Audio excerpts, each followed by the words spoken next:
I'm spilling ink from my pen. I fell once and only once. I had one try and it failed. Now I'm focused on my craft so I can prevail. What's up, everybody? I put a live video on Facebook the other day with updates, and I did want to make a higher quality one for my YouTube channel, so here it is, updates video number 2. I just got a few things I just wanted to keep people up to date with, just in case they don't know what's going on, and if I'm not releasing as much music, because I decided to take a different strategy. So eventually, once we do build our buzz up a lot more and have like more fans, then we could consistently release. But if I'm gonna do that too, which is one of the goals I wanted to touch up on in this update video, I would have to be producing my own instrumentals, which I do plan to do in the future. That's on one of my skills to use, but right now I'm mastering my mixing and mastering. So by doing that, I'm actually working on a project right now. My first ever. It's just gonna be a mixtape, but I'll have like, I'm thinking 2 official singles on that mixtape that I'll own the exclusive rights to, and I'll have those 2 singles on iTunes and Spotify and such, and a music video to it and everything to promote the music, the mixtape. Sorry, and but yeah, that's gonna be. It's hard to say when I'm gonna release that right now, because I'm just taking it one step at a time, and right now I'm starting with recording like a large amount of songs and picking the best ones, because I do want it to be a personal project, because it's my first ever project I'm putting out. So this is something that like fans are gonna look back on and they're gonna want to download it, because it's gonna be like pretty personal. So but yeah, it's not an album, it's a mixtape. I don't plan to ever put out an album unless I'm like, once I'm a lot bigger and have a lot more experience as well, and I'm producing. I want my own album to be produced by myself and everything. So that's like long term. But right now we're gonna stick with our first mixtape project. I don't like to. One thing I did learn is don't get too ahead of myself, because I was actually really bad for that. Still kind of am, but I'm learning to be more patient and just take it one day at a time, you know, and bang out your goals and have your long-term visions and your goals in mind, but focus on the day-to-day a lot more, because the day-to-day is what's going to get you there, right? And just move with faith and self-belief. We're going to be starting a Love Again campaign, because that single, I do want to promote it more. There was like some issues with the whole release on iTunes and Spotify at first, so my pre-release promotion and such was like kind of a flop, because I don't know, for some reason it didn't show up on iTunes the day I wanted it to release. It showed up on Spotify though, which I only found out afterwards that Spotify was all good. Anyways, it was my first official release, so I learned a lesson from it, right? Be more prepared and such. It was kind of like all last minute, because when I released Love Again, it was like I was gonna actually wait longer to release it and actually have a better plan.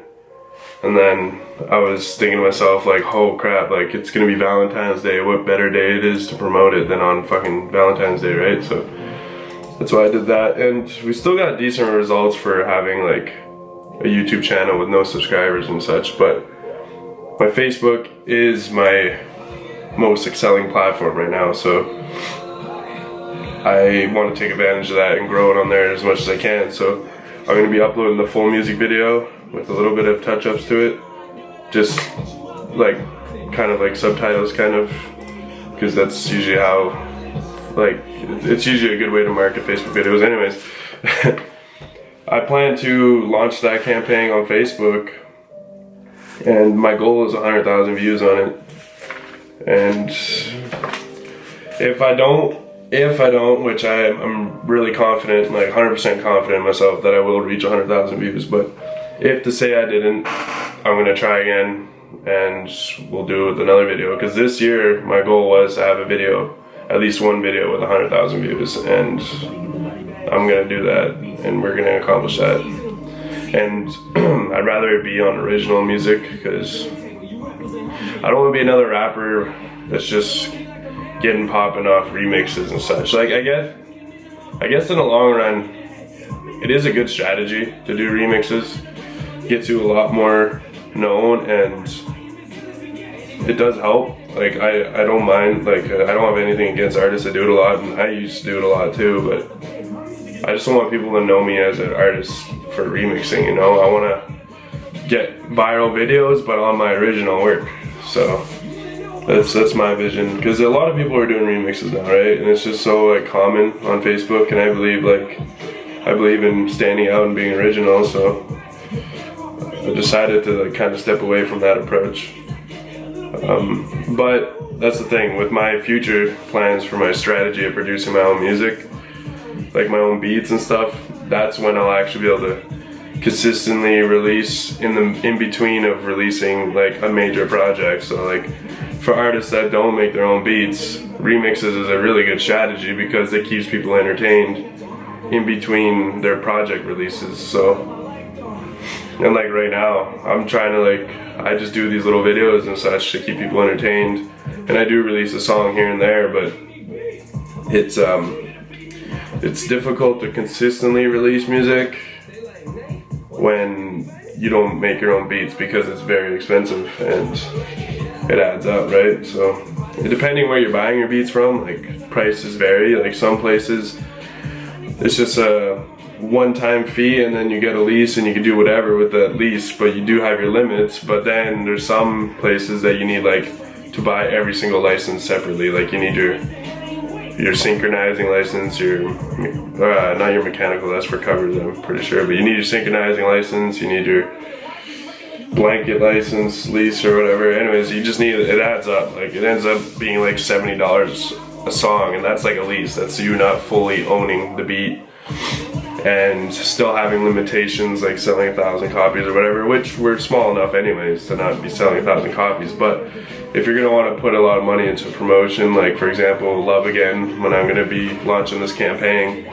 I own the exclusive rights to that beat. I pay like $400 to $500 for that instrumental off of Vinny Paz's producer, C-Lance, and he's a really cool guy. And yeah, that was a one-time deal. It was on a special sale and such. So usually producers, it's pretty expensive. So big shout out to that guy though. C-Lance. I do plan on hopefully buying a beat off him in the future. Like even when I grow a lot more, like I still want to work with other artists and producers, right? Even if I'm producing my own stuff, just because it's just part of the culture, right? Work with each other. Even if I have to pay, or even if at this point, like maybe I'll even be big enough to where, well no, you're still gonna have to pay regardless. But anyways, it could be less expensive in the future if you have actually a brand that can benefit them if you promote their name as well, right? And you can use that kind of as an exchange. But when you're a nobody still, it's expensive. It's funny how it works actually. Alright, what else do I want to touch on? Working on new music, yeah, that's kind of what I've been talking about. Yeah, like right now I write, mix and master my music. Mastering I just started learning, so I'm obviously not like good at it yet, but it's basic and I'm learning how to level it out a bit, bring out some sounds at the very end of my song when it's all mixed together.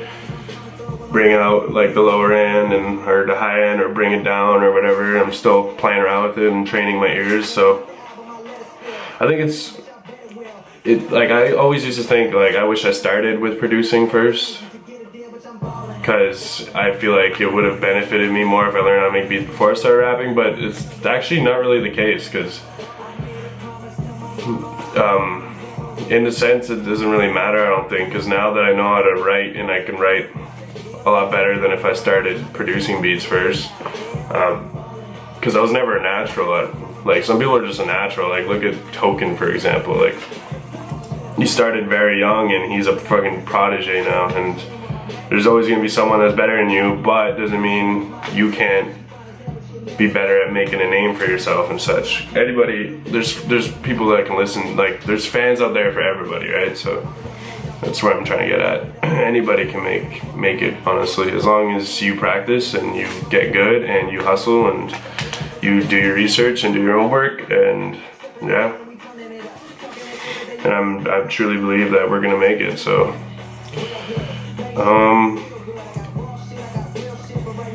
yeah. It's oh yeah.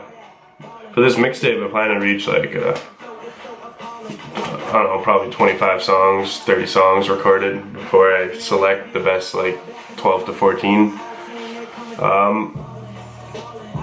It's I probably already said this in this video actually, but yeah, it's gonna be a really personal project. I'm not gonna release, I already know what I want for the name and I have a picture in my mind for the cover photo and everything, but I'm not gonna release any of that info for a little while there, but I want to release the tape before my birthday this year, because I want to release the tape before I turn 21. I'm 20 years old right now, right? So it's like, but at the same time, I think about it, and age really doesn't matter to a certain extent, obviously, like, but even if you're like way older, technically age doesn't matter. If you're dope, you're dope. If you hustle hard, got good quality music, that's it. You don't even have to tell people your age, and they can be the ones that have to do the digging and look it up on Wikipedia, and then they'll be like, holy crap, and they'll be surprised at your age.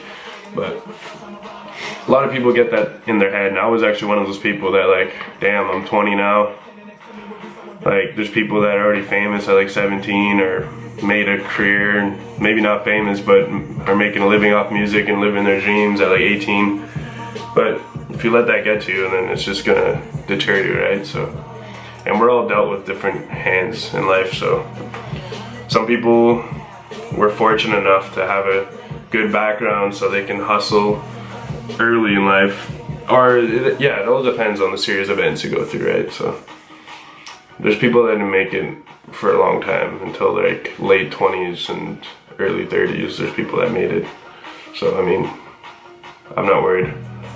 We got a lot of time, man. Well, we did set a deadline goal, which I'll save for another video.